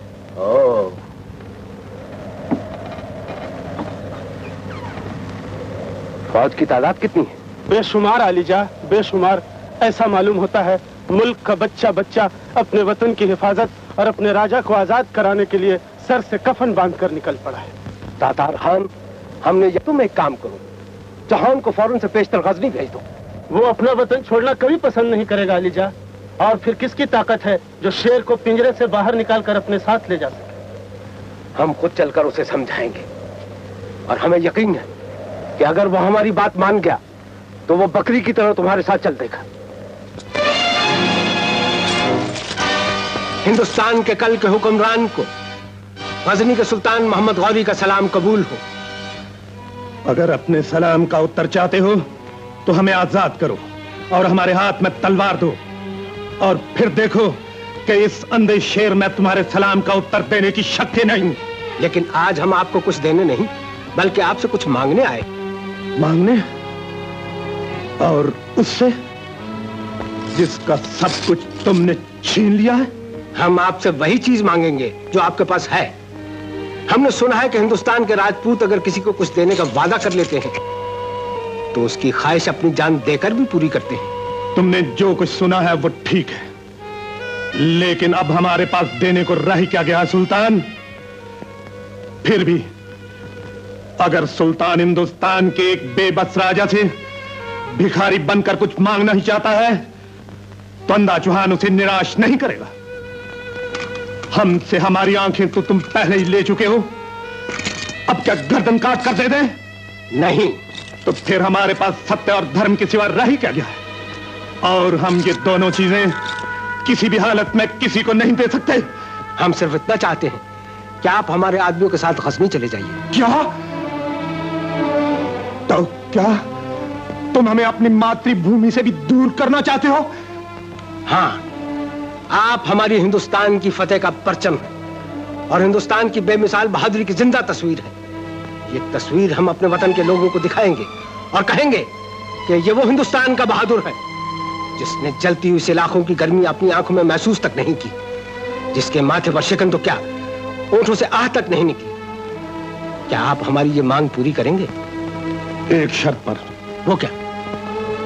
अपने आदमियों से कह दो कि भारत की सीमा पर पहुंचकर हमें सिर्फ इतनी स्वतंत्रता दें कि हम अपने देश से विदा होने से पहले अपनी मातृभूमि की धूल को माथे से लगा सकें, अपनी आंखों की पलकों से अपने देश की भूमि को चूम ले। आफरीन, आफरीन आपकी इस वतन परस्ती पर। महाराज, कल तक आप हिंदुस्तान के बादशाह थे, आज आप हमारे दिल के बादशाह हैं। ऐसे बहादुर दुनिया में बार बार पैदा नहीं होते। तातार खान, इन्हें ले जाओ और इनके साथ इनके सारे हथियार गजनी ले जाओ। वहां हम इन हथियारों की नुमाइश करेंगे और साथ ही इस बात का ख्याल रहे कि इनकी आखिरी ख्वाहिश हर बहर पूरी की जाए। जो हुक्म आलिजा, गुलाम इस काफिले के साथ जाने वाले सरदार को आगाह किए देता है। लेकिन याद रखो सुल्तान, घास के मेल में रहकर आग से खेलना अच्छा नहीं। पर मोहम्मद गौरी बिजली को दामन में लपेट कर ही खुश है।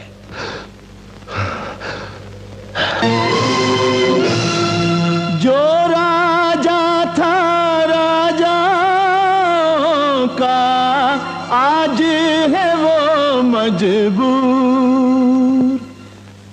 जो राजा था राजाओं का आज है वो मजबूर, नैनहीन और बंदी होकर चल दिया देश से दूर। तन कोड़ों से हो गया घायल, पाँव बंधी जंजीर। देखो क्या क्या रंग दिखाए जिसको कहीं तकदीर।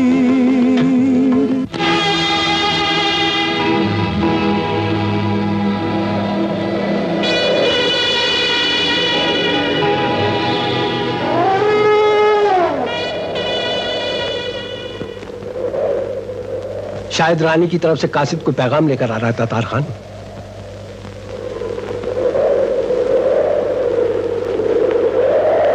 भारत माता की जय हो। हमें दिल्ली की महारानी ने भेजा है और सुल्तान से कहलवाया है कि अगर आप महाराज को हमें सौंप दें तो आप अपने देश वापस जा सकते हैं, वरना युद्ध के लिए तैयार रहें।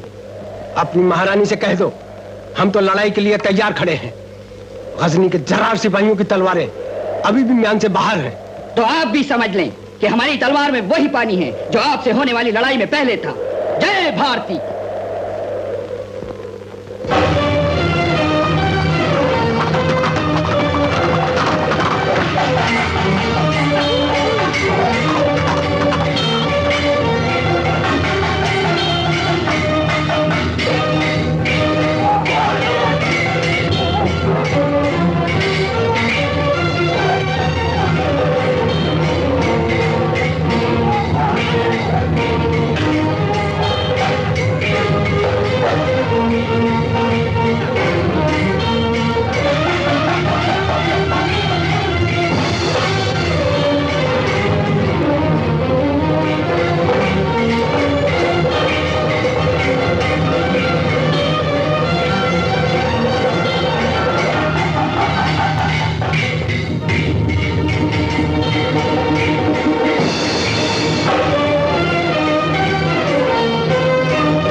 जान की बाजी लगा दी।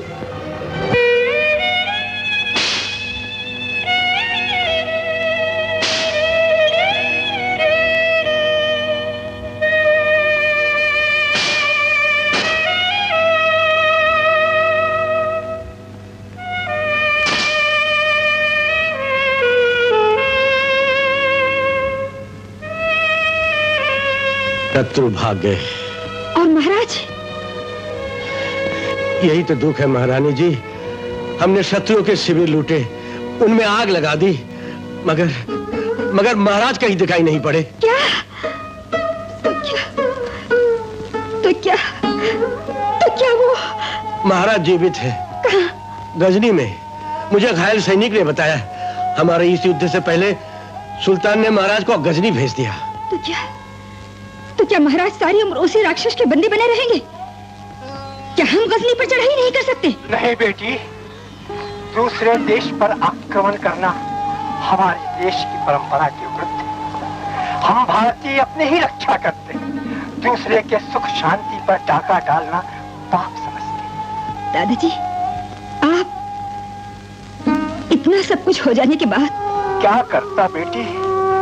जब मेरे वंश का रक्त ही देशद्रोही बन गया तो मैं संसार को कैसे मुंह दिखाता?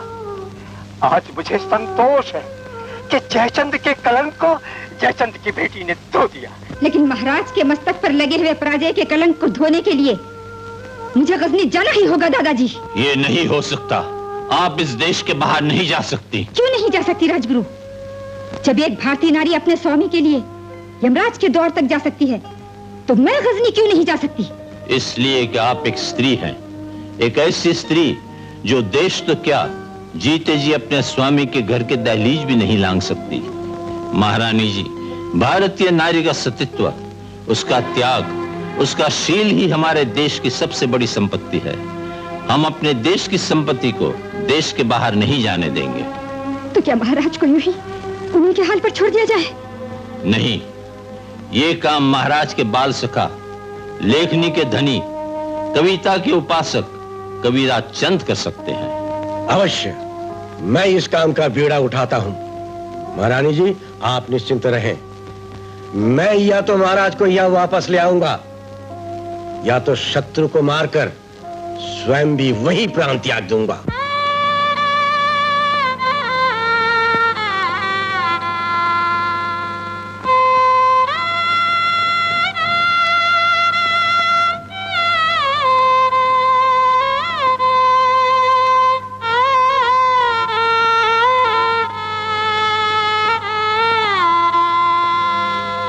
यार की यारी देखो ढूंढे, यार को वो बन बन में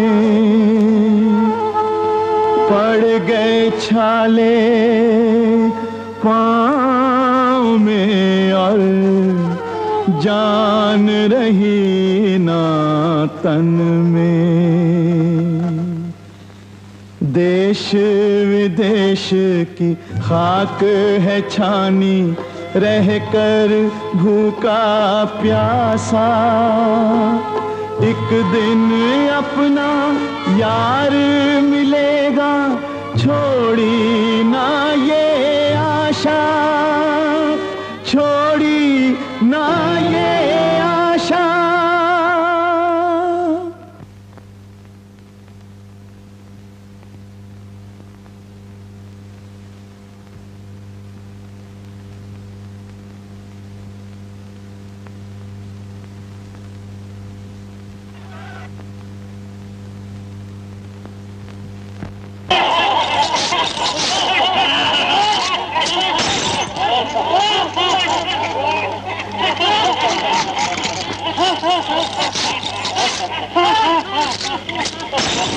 अपने बादशाह को अपनी हसरत भरी निगाहों से जी भर कर देख लो। और अब अपनी किस्मत का फैसला भी सुन लो। आज से तुम आजाद हो, मगर गजनी के सरहद के पार नहीं जा सकते। तुम्हें गजनी की राया के सामने हमारी फतेह की खुशी में अपने गीत गाने होंगे। ये हरगिज नहीं होगा। हम अपनी मर्जी के बगैर नहीं गाएंगे। हुक्म की तामील हो।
क्या तेरा क्या मेरा है दो दिन बसेरा,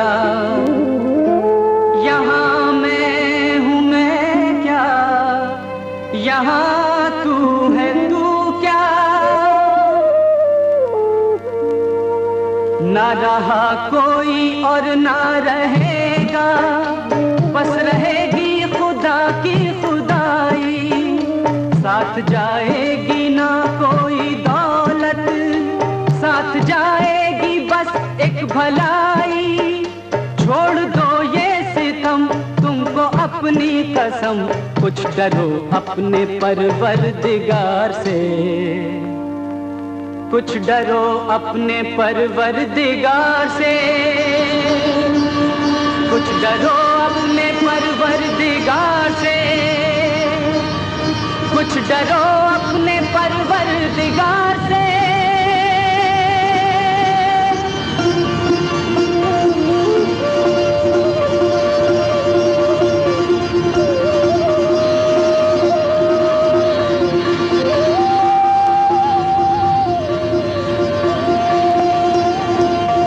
अगर हम अपनी जान बचाकर यहाँ से भागना चाहते तो भाग गए होते, लेकिन हमने यहाँ रहकर शाही महल के गुप्त रास्ते ढूंढ निकाले हैं, और ऐसा रास्ता ढूंढ निकाला है जिससे शाही महल को धूल में मिला दे। कविराज, कविराज नहीं, आज से हम शाह साहब हैं, और हम तीनों उस शतरंज के खिलाड़ी हैं जिससे गोरी को मात देनी है।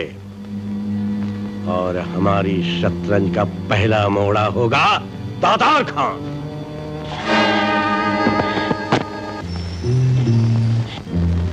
सुनो, कान खोल कर सुनो, तुम्हारा अगला, पिछला, ऊपर का, नीचे का, अंदर का, बाहर का, शाह साहब सभी जानते हैं।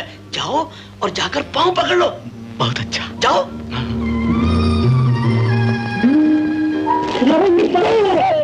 दूर हो जा,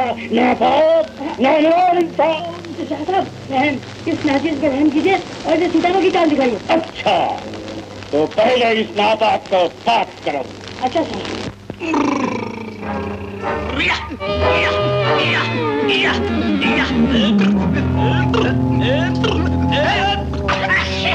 अभी पाक करता हूँ। सितारों की चाल देख लिया। रहम, अब तो रहम कीजिए शाह साहब। तातार खान, तेरा सितारा गर्दिश में है। तू बहुत कमीना आदमी है, तूने जिंदगी में बहुत गुनाह किए हैं। आप बिल्कुल ठीक कह रहे हैं शाह साहब, लेकिन अब क्या होगा? सितारे सितारे कह रहे हैं तू बहुत जल्द गजनी का बादशाह बनेगा। आप ये क्या कह रहे हैं शाह साहब? हम ठीक कह रहे हैं, हम ठीक कह रहे हैं। सुन, आपका लाख लाख शुक्र है शाह साहब, लाख लाख शुक्र है। क्या ये सच है? वो दरवेश अगला पिछला सब कुछ बता सकता है? गुस्ताखी माफ हो आलम पना, वो खुदा बंदा करीम के राह पर चलने वाला एक ऐसा फरिश्ता है जो इंसान की सूरत देखते ही उसके जिंदगी के सारे हालात बयान कर सकता है। गुलाम ने खुद इस बात की जांच की। अगर ऐसा है तो उसे हमारे हुजूर में पेश किया जाए। लेकिन वो यहाँ आना कभी मंजूर नहीं करेगा, इसलिए कि वो एक पहुंचा हुआ फकीर है। उसे दुनिया की किसी चीज की तमन्ना नहीं। उसकी नजर में गरीब और अमीर सब बराबर हैं। वो दुआओं की दौलत बांटता है और दुनिया की दौलत को ठोकर मारता है। तो हम खुद उसके पास चलेंगे और तुम्हारे बयान की तस्दीक करेंगे। बहुत खूब। शाह साहब की खिदमत में बंदे का सलाम कबूल हो। दिल्ली का बादशाह इस फकीर से क्या मांगने आया है? मांगने नहीं, शाह साहब की खिदमत में एक छोटा सा तोहफा पेश करने आया। ये सोने के टुकड़े उन गरीबों में तकसीम कर दो जो रोटी के टुकड़ों के मुकाद हैं। मरहबा। तो क्या इस नाचीज का? तुम नाचीज नहीं, तुम इस मुल्क के सरताज हो। तुमने अपनी ताकत से एक ऐसे शख्स को नीचा दिखाया है जिसकी बुलंदी आसमान को चुम रही थी। तुमने उसे जमीन पर लाकर खड़ा कर दिया। तुम्हारी पेशानी पर लिखा हुआ तुम्हारी जिंदगी का हाल हमने पढ़ लिया है। लेकिन क्या शाह साहब? तुम्हारे सीने में जख्म है जो नासुर बन गया है। बंदा हुजूर की बात का मतलब नहीं समझ सका। तुमने एक शेर को तो सीखचों में बंद कर दिया, लेकिन एक औरत के हाथों तुम शिकस्त खा चुके हो। यही वो नासुर है जो जिंदगी भर तुम्हारे सीने में बहता रहेगा। आप बिल्कुल बजा फरमा रहे हैं। गुलाम मान गया, आप सचमुच खुदा के पहुंचे हुए बंदे हैं। आप इंसान नहीं, फरिश्ता है। क्या आप ये भी बता सकते हैं कि ये नासूर कभी भरेगा भी या नहीं? हमने तुम्हारी पेशानी पढ़ ली, अब हम उसकी पेशानी पर लिखा हुआ हाल पढ़ना चाहते हैं, जिसकी औरत ने तुम्हें शिकस्त दी। उसके बाद ही हम तुम्हें तुम्हारे सवाल का जवाब दे सकते हैं। अगर ऐसा है तो हम अभी उसे यहाँ बुलवाते हैं। शेर को शेर की मान में ही देखना होगा। अगर तुम्हें हम पर हमारी बातों पर इत्मीनान है तो हमें वहीं पहुंचा दो। जो हुक्म, आपका हुक्म हर्फ बहर्फ तामील होगा। तातार खान, ये हमारी खुशनसीबी है कि शाह साहब ने हमारी फतेह का परचम खुद देखना मंजूर कर लिया है। इन्हें वहीं पहुंचा दो।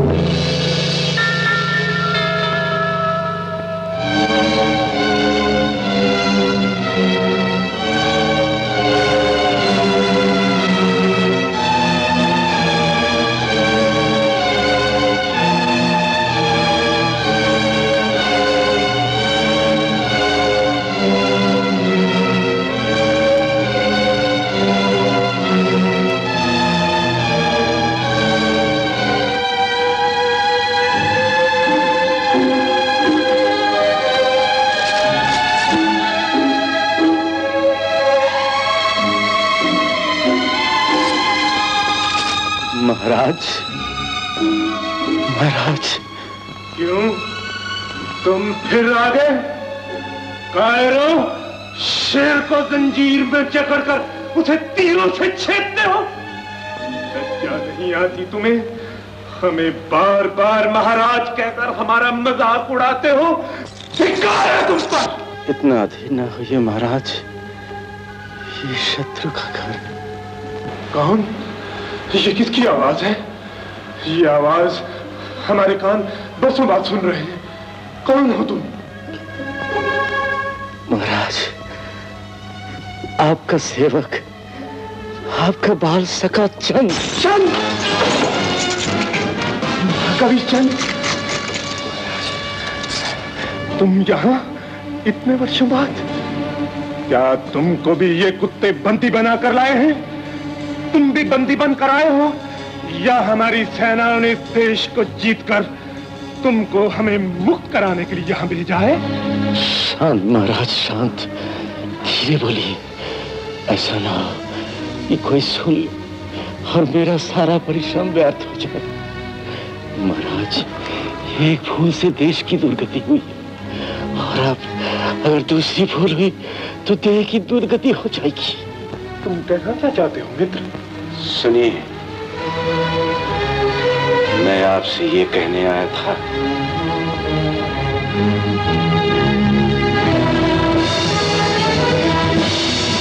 चिंता ना करो कवि, तुम्हारी योजना सफल होगी।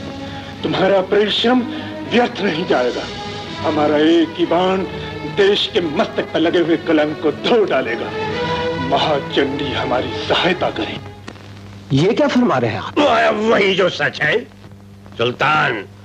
आवाम के सामने तुम उसकी तीरंदाजी का कमाल देखो और फिर उससे उसकी हुनर को सीख लो।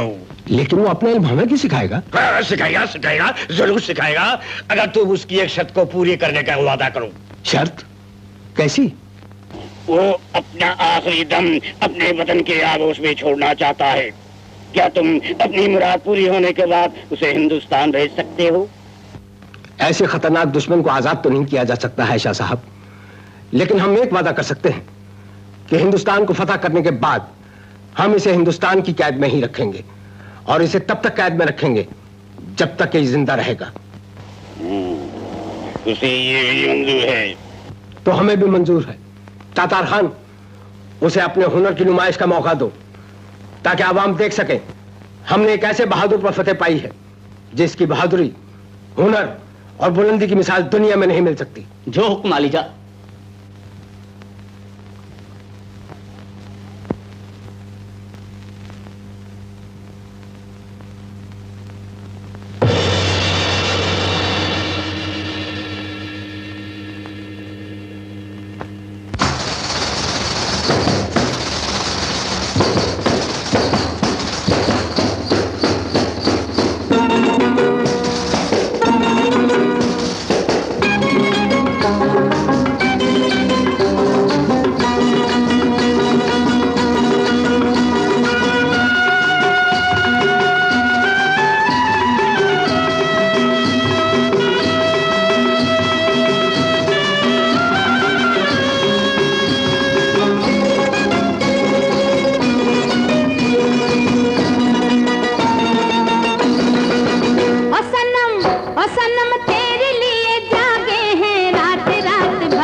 ये कैदी उस मुल्क का रहने वाला है जहाँ की फसल में मोती पैदा होते हैं, जहाँ सोने की चट्टानों से चांदी की नदियां निकल कर बहती है, जहाँ के बच्चे शेरनी की माद में घुसकर उनके बच्चे छीनने की ताकत रखते हैं।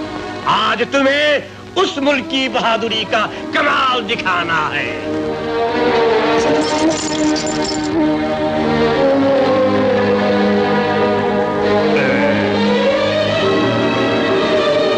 मैं उस तवे पर कंकड़ी मारूंगा और इस अंधे कैदी का तीर आवाज का पीछा करेगा।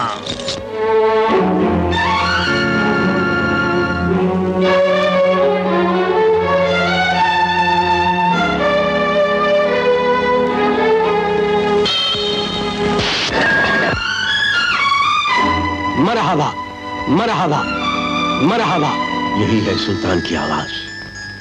चौहान, सावधान, सामने तुम्हारा निशाना है और निशाने से बाईं तरफ 4 हाथ 24 गज अंगूर अष्ट प्रमाण एते पर सुल्तान है। मच चुके चौहान, मच चुके चौहान, एते पर सुल्तान है।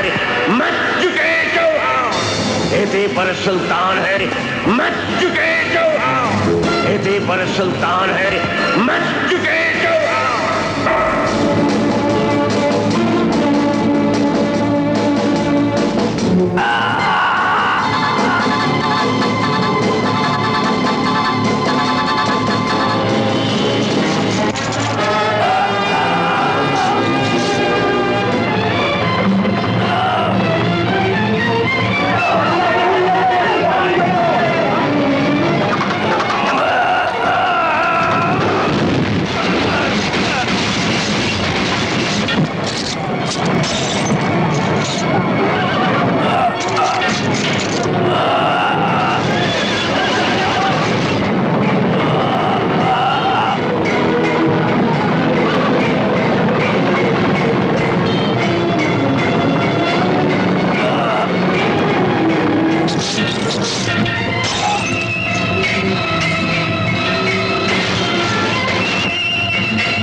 बदला लेकर छोड़ा भारत के अपमान का।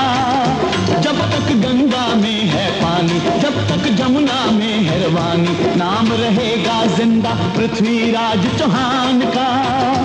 ऐसे लोग ही अमर कहते, देश की किस्मत वही बनाते, लिखी अपने लहू से जिन्होंने अपनी कहानी है, अपनी कहानी है। मांगा बलिदान है गंगा ने, यमुना मांगे कुर्बानी है।